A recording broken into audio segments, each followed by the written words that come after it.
Welcome back to Hot Cheese. In my studio, I'm flying solo today, but that is not 100% the case. We got a special show because we have a special guest. Maggie Loney is joining me today. I couldn't be more excited. Maggie, how are you doing right now? I'm great. Thanks for having me on. I've watched a bunch of your stuff, so it's fun to finally be on. Well, I'll have to apologize for you having to watch me that much. I'm very glad to have Aaron as a co-host now. That makes it a little, it's a little easier on the eyes for sure.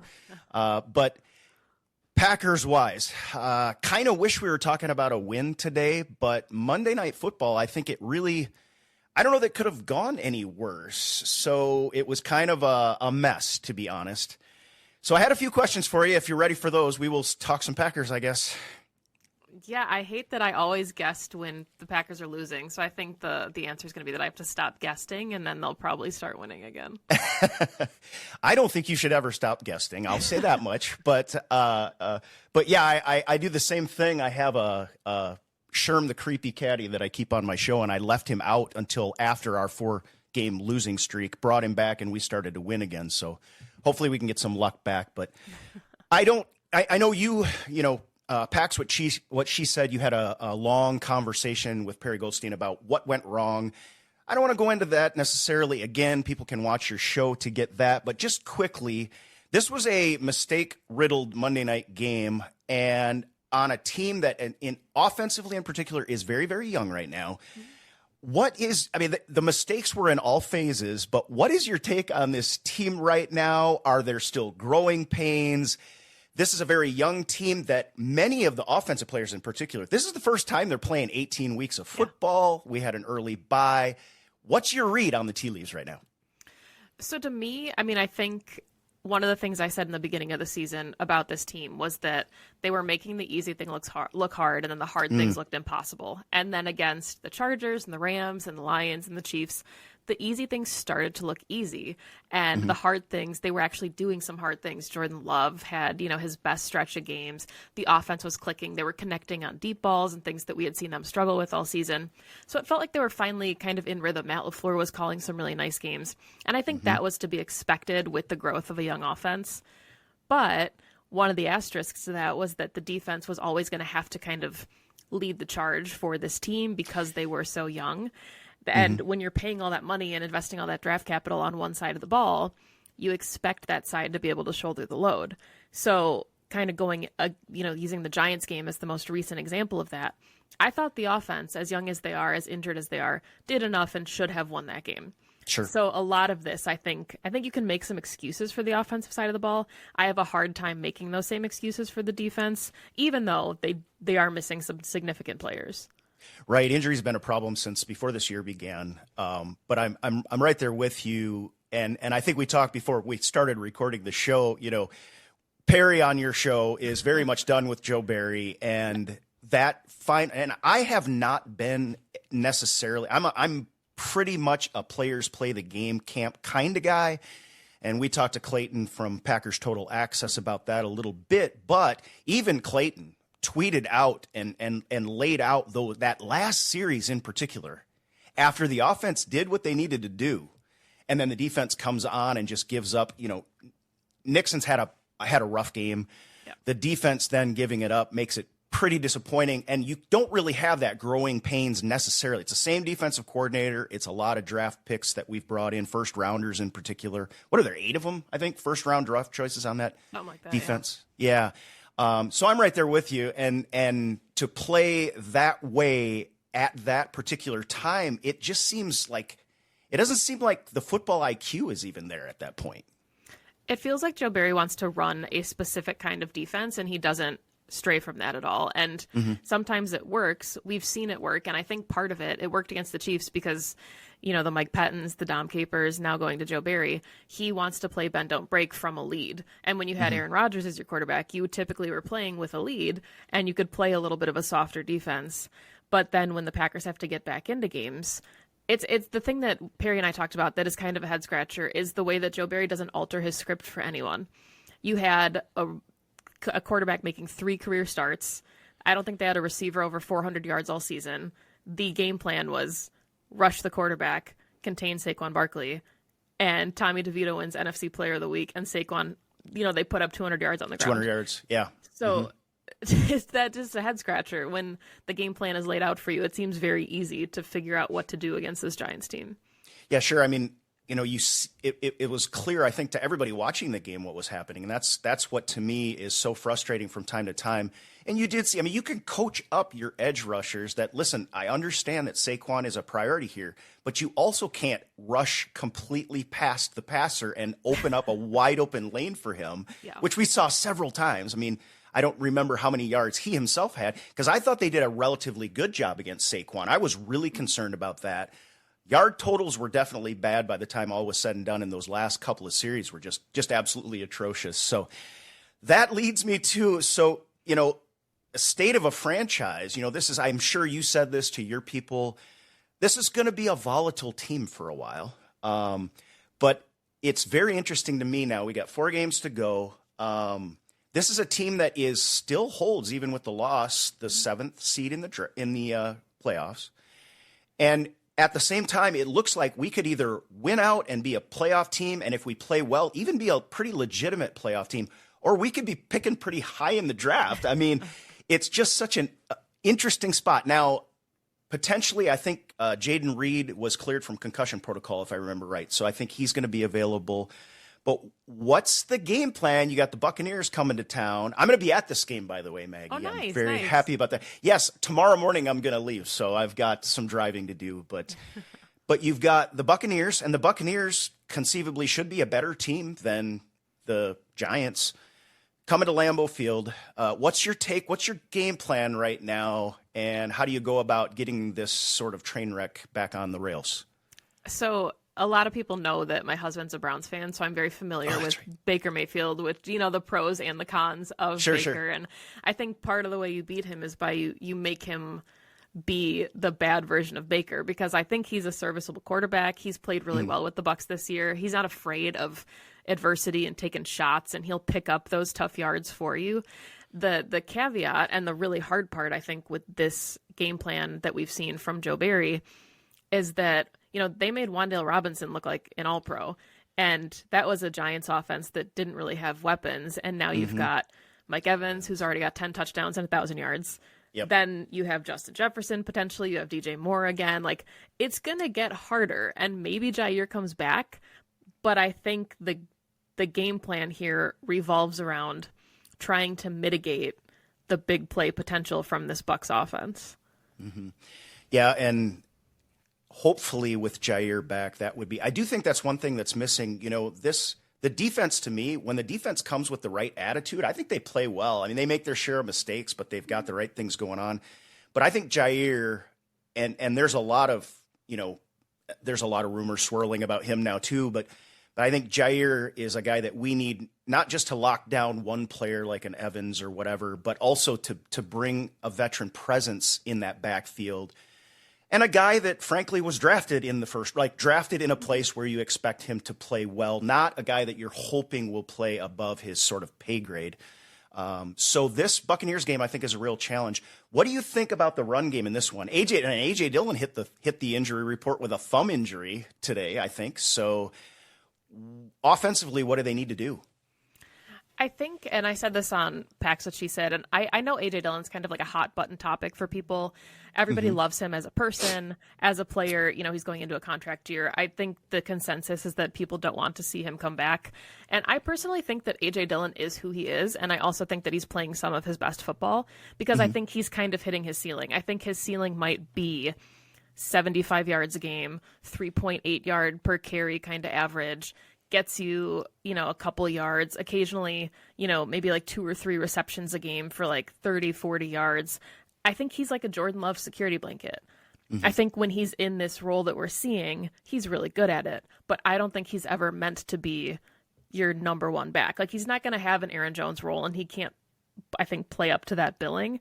But I think for what he's been asked to do as kind of the guy, I like where he's at. I'm comfortable with it. Would I pay him a lot of money? No. But I think that for his role on this team, it's significant. And, him and Jordan are so close.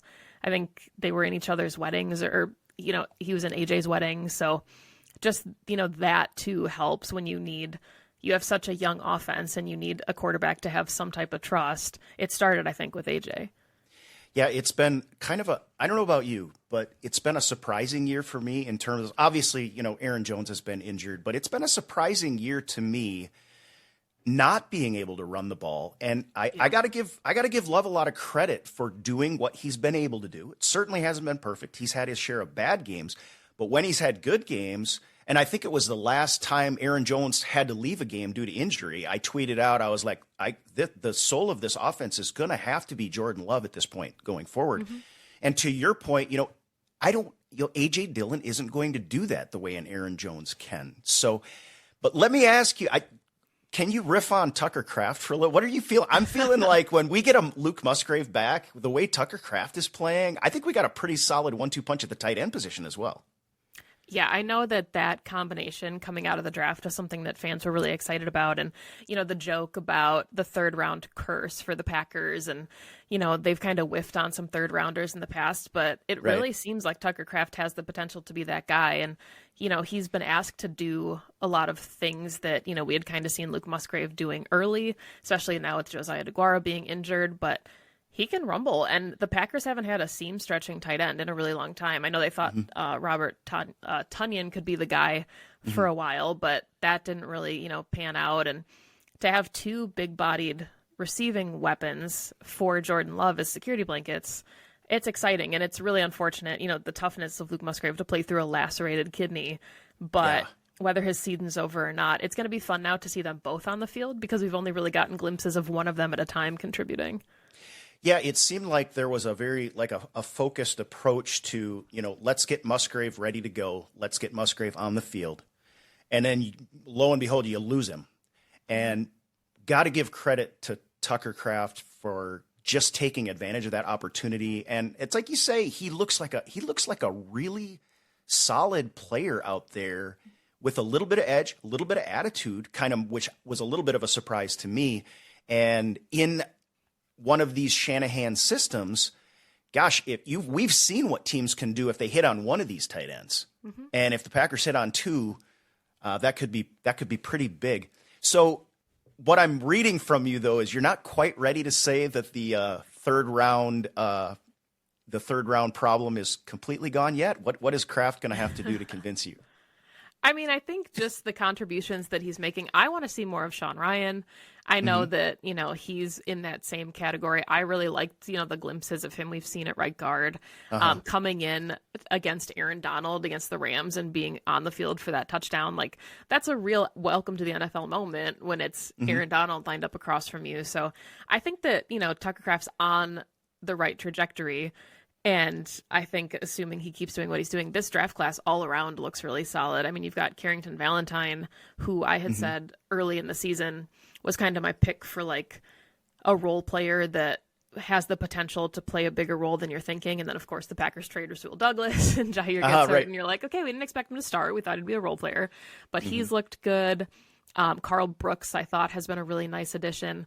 Really kind of the quietest addition has been Colby Wooden. And I think that's what you'd expect from a fourth-round rookie anyway at, the D-line. So just really nice group all around that I'm really excited about. It's early. I know they say you can't assess draft classes for 2 or 3 years after the fact, but early returns at least seem promising.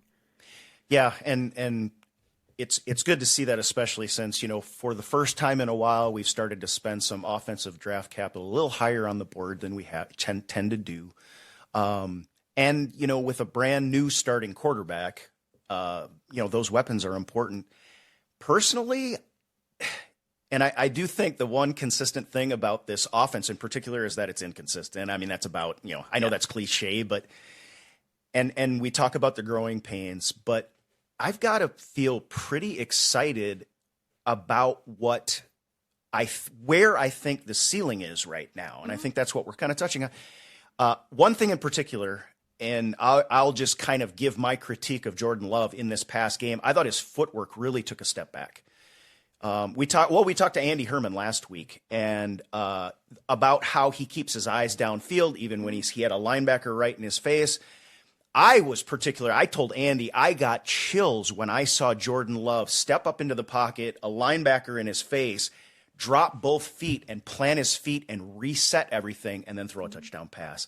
So, you pick up these, at some point there's going to have to be a level of consistency. But to me, I think there's reason for optimism, even though, again, we could lose 4 games and be picking pretty high, or we could win 4 games and feel like a legitimate playoff team at this point. So it's an exciting time, but I think very unsettled at the same time.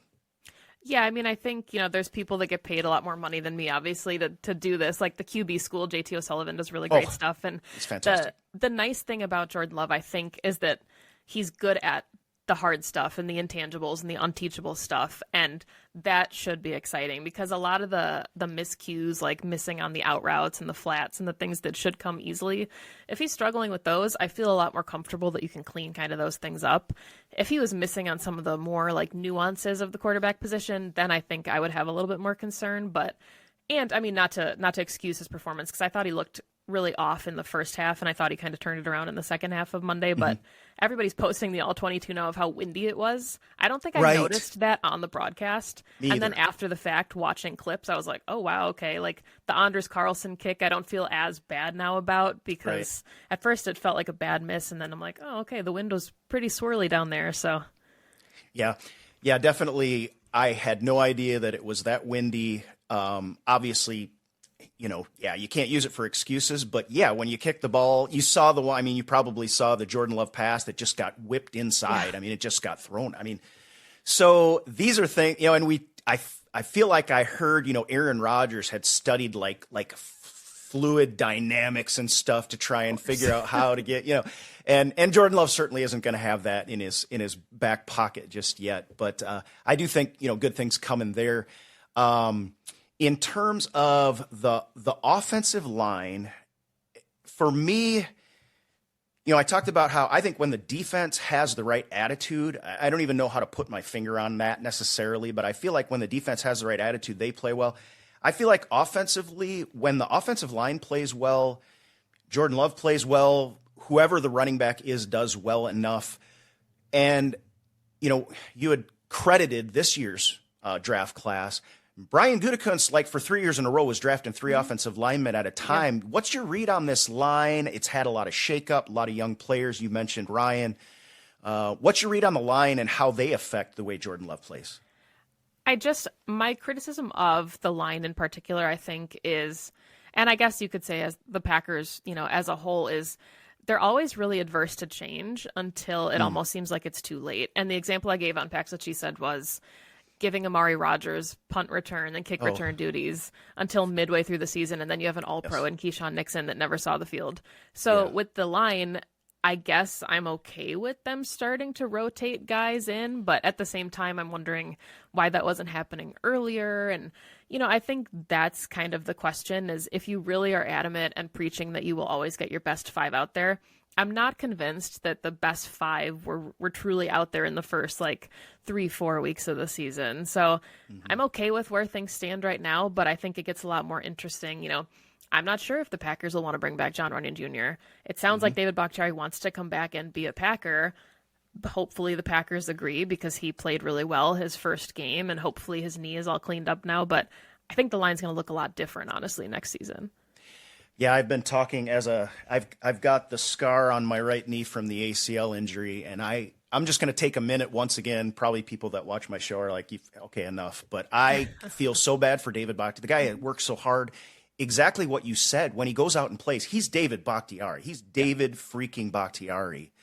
And so I'm right there with you. Hopefully he can get that cleaned up.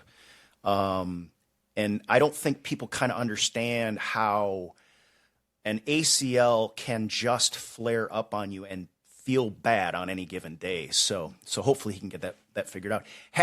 Jordan Love, you can talk about having a great run game, helps out a young quarterback, but I tell you what, having David Bakhtiari as the left tackle sure does help out a young quarterback. I think the one thing that I'm hoping to see out of this offense and the line too is I talked about, the easy things were starting to look easy. And the one criticism of this, and it comes with being a young team, is if they get backed up at all, it seems like it just completely wrecks the game plan. Matt LaFleur starts calling different stuff, Right. and the offense just sputters. Like the Elton Jenkins false start, you back them up 5, and it's like they just can't recover from that. So when they're playing clean football, which I thought they did, against the Lions, against the Chiefs, that offense can roll, and it can hum, and it does everything it's supposed to do. Matt LaFleur gets creative, but the second they get into like 1st and 15 or even like 2nd and 8 instead of like a 2nd and 4, it just gets so complicated. And yeah, you could say that about every offense, but it's different when you had Aaron Rodgers or a Tom Brady or a Patrick Mahomes. When you have a young quarterback with young receivers and somebody happens to run the wrong route or drop what should be an easy first down, I think it just throws off the momentum a lot more than it would for vets. Yeah. And then the injuries certainly don't help with that. Not having an Aaron Jones on the field, not having a Luke Musgrave on the field certainly doesn't help with that. Couple random questions, and then we'll get into predictions for our keys to the game for the Bucs game. Number 1, what's your take on Jordan Love and the long ball right now? I had to throw that one at you. I'm okay with it. I think one of the examples that I keep going back to in my head is when Aaron Rodgers could not connect with MVS. And it was the speed, and they just couldn't get on the same page. And I think Jordan Love, I think he's got a beautiful deep ball. I think he's also learning that he almost has to overthrow Christian Watson to get the ball where it needs to be. Because I don't think you want some of these guys to have to make contested catches. They can. Christian Watson, if anyone, is built to be able to do that. But I think if Jordan just puts the ball in a little bit better spot on some of these scenarios, we're talking about touchdowns and not big plays. And so I think it's there, but I think it's more of a getting on the same page with his receivers than an inability to do it. Yeah, I completely agree. The kid's got the arm to do just about anything. We've seen it. And you add into that, in my mind anyway, Christian Watson has been available in sort of sporadic. I mean, he didn't rookie year, no training camp for him rookie year. That kind of speed, like you say, and guys like Aaron Rodgers struggle with that. I think people kind of underestimate just how difficult it is to make a deep ball like that just perfect all the time. That walk into the end zone touchdown pass, kind of like Aaron Rodgers threw to Christian Watson his first play from scrimmage, that he was not able to connect on. But yeah, definitely Jordan's got the arm. I think he's showing it. He's proven a lot of haters wrong, but there's definitely still more work to be done. Yeah. All right. Second random question for you. And this was a softball though. Are you a Bucs fan? I had to ask. I am, yeah. Okay, because I had to ask because I want to let everybody know I am taking Maggie away from the Bucs game right now because I know I'm missing it and I'm going to turn it on next. But yeah, big Bucs fan here, so I just had to throw that one in because I saw that the time. I'm in Eastern time, so I always have to offset that. But really important game coming up against the Buccaneers. They get to back home again at Lambeau Field. It's supposed to be, from what I saw, a balmy 40 degrees in Wisconsin. So pretty warm. It is. It's pretty dang warm. I'm looking forward to it because I got to stand out in the open stadium with it. What are your keys to the game? I don't know if you do predictions on some of your other stuff. Feel free to kind of lay off on that and save it for the rest. But yeah, talk to me about this Buccaneers game. I just think, I think the Packers are fully capable of going toe-to-toe with anyone. We saw that against the Lions at Ford Field. I liked the idea of the Packers getting the 6th seed and playing the Lions as the 3rd seed and, stomping them at Ford Field in the playoffs. Like, that was kind of a fun, picture. But I think the challenge gets a lot harder because this was a Giants O-line that was very, very bad, and they were giving up, DeVito had taken 12 sacks in the last 2 games, and the Packers couldn't generate pressure. You can spot a lot of really premier players on that Bucs defense. Antoine Winfield Jr., best safety in the league. I think he is like 2nd on the team in sacks behind Vita Vea, which cracks me up that a nose tackle leads their team in sacks. But Mike Evans, we talked about it, 10 touchdowns, over 1,000 yards. But I like the Packers at Lambeau, and I think after a kind of embarrassing loss like this that they maybe weren't expecting to lose, I think that they can rally, and I think they have a tendency to play down to their competition, which is really infuriating when you're watching. But I also think that they can rise to the occasion, and I think you kind of get that luxury when you're a young team because you maybe, are a little full of yourself and you don't really have expectations. So I think that the Packers can do it. but I think that they're going to have to really clamp down, and I think they're going to have to score points in the red zone. This is a really good Bucs defense in red zone, and if the Packers settle with field goals, they're not going to win. Yeah, and I think Rachaad White had 102 yards last week too. They beat the Falcons, but we didn't beat the Falcons. It's been a weird season in a lot of ways too. But yeah, I mean, this Packers team, if the O-line comes out and performs, you saw, I mean, again, you go back to the Giants game and you just mentioned it. How does this Packers defense not get a sack in this game? I do not understand how that happens. And I feel like they are going to bounce back. Hopefully you can bounce back 1 week, start getting a few guys back rather than losing more for a change. And maybe this Packers team can make this season, at least the end of this season, looks really interesting to me. Did you have pregame predictions? Do you remember what your win count before the season began was off the top of your head? Yeah, everybody thought I was crazy because I said that I thought their ceiling was 10-7. And I thought they could be a wild card team. And then, 5 games into the season, I'm like, okay, I recant my prediction. Right. And then the joke after they beat the Lions was, well, you can't go 10-7 if you don't lose at least 7 games. So Sure. I just think I kind of have the concern that I did against the Falcons, where these are some big-bodied receivers. And if there's one knock against the Packers secondary, they're small, they're scrappy, they can absolutely hang with guys like Mike Evans, but we saw it against Drake London and Kyle Pitts, and these are guys that can just body you away from the ball, and there's not a heck of a lot that you can do about it. But I think that I don't want to say I'm glad the Packers lost, because if there was a team I wouldn't want it to be the Giants. That felt like the layup game on the last stretch of their schedule, but it almost felt like they needed a come down to earth moment because Jair had said they were going to win out. I think expectations were getting really high. They have a playoff spot. So it's almost like you had to dip down the roller coaster one more time. And now if you start ascending again, it's okay to do that. Them winning 7 straight into the playoffs felt just like it was setting you up for heartbreak. Yeah, for sure. Yeah. Even though the Panthers are on the schedule, you still can't. But yeah. So, and we're we're in a little bit of a conundrum too there because, you want to beat the Panthers, but if you beat the Panthers, you raise the Panthers draft capital that then goes to the Bears. You got to play the Bears at the end of the season, which we destroyed week 1, who just beat the Lions. And I think the end of this season, I believe I ended up having like 11 or 12 wins, which when I picked it by game, it seemed right to me. And then when I looked at that number, it seemed wrong to me. Obviously, we're not getting to that. But if the Packers get into the playoffs, is that enough for you? Plain and simple, or do you want to see them compete? What's your outlook in that regard? On Pax What She Said, we had joked that people were going to start, turning our show into a drinking game because starting the season, we said it's an evaluation year. All they're trying to do is evaluate their players. And it was ad nauseum. We said, well, it's an evaluation year, like 10 times an episode. But that truly was. If you found out what you had in Jordan Love, the rest was gravy.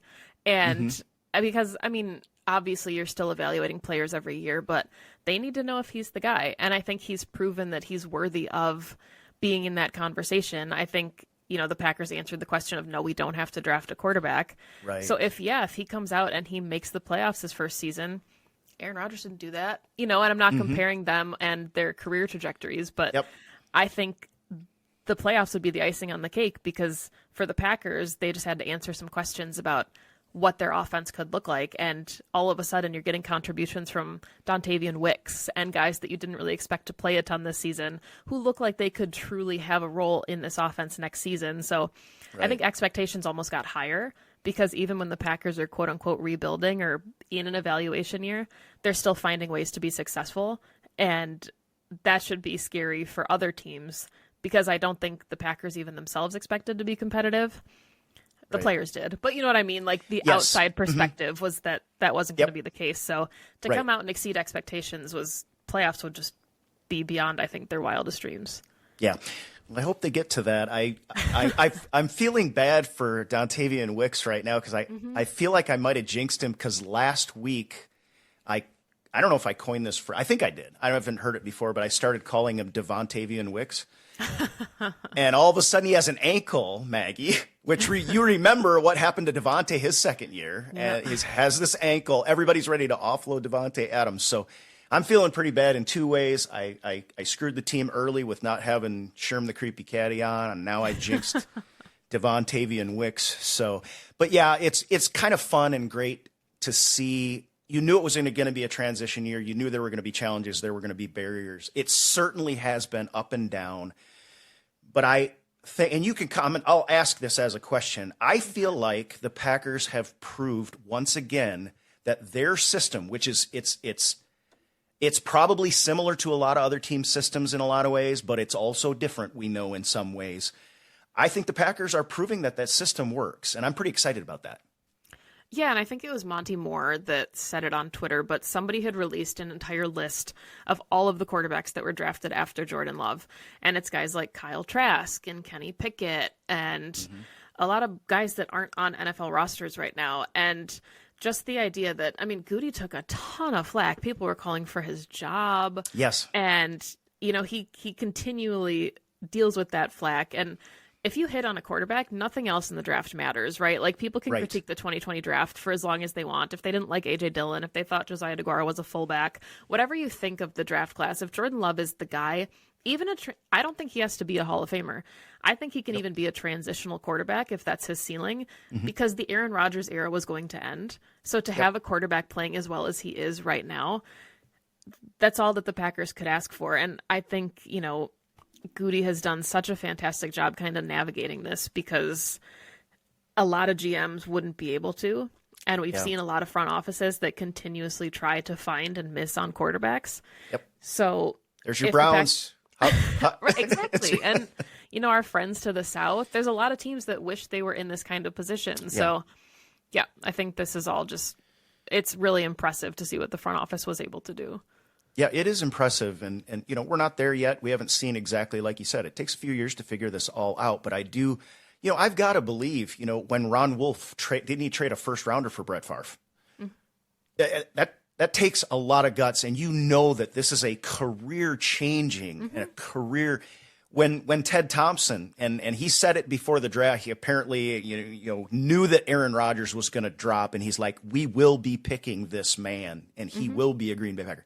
Wait a minute, you got Brett Favre. Why would you be? Well, Goody, the same thing. You just got to give him. They're not. He certainly has not been right all the time. Right. But you got to give him courage, credit, and dang, you're right. If he hits on Jordan Love, then you know his career will be defined by that. And right now, you know, we'll see what happens, but it looks pretty good. I'm pretty happy with that draft pick.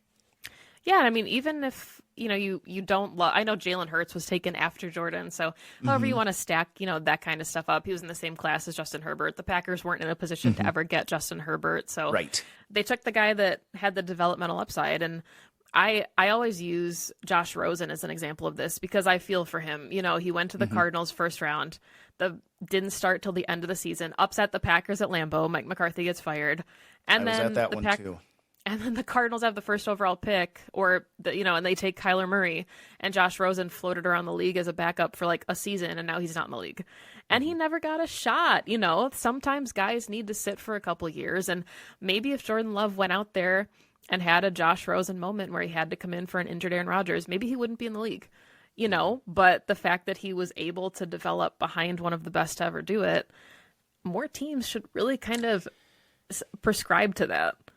Right, and I think that's the brilliance of the Packers system, is that they're constantly have their eyes open. Even during the Brett Favre era, we saw quarterbacks get drafted. And they have their ear to the ground to see if there's a guy that they really do think they can believe in.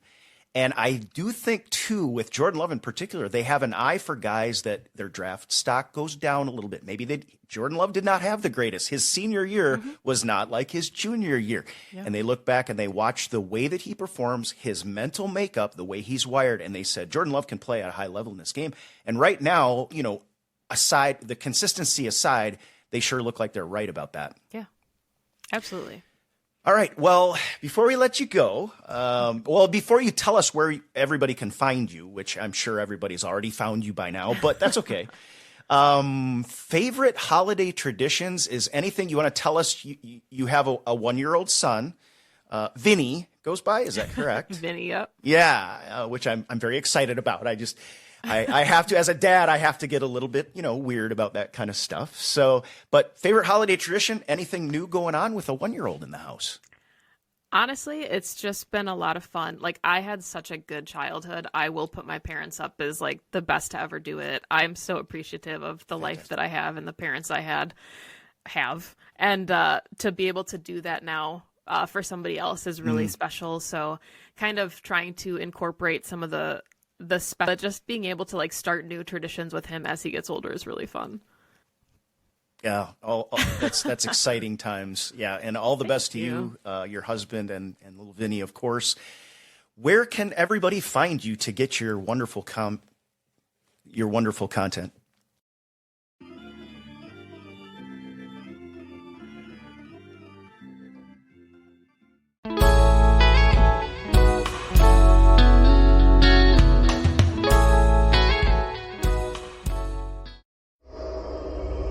Packer Nation Worldwide.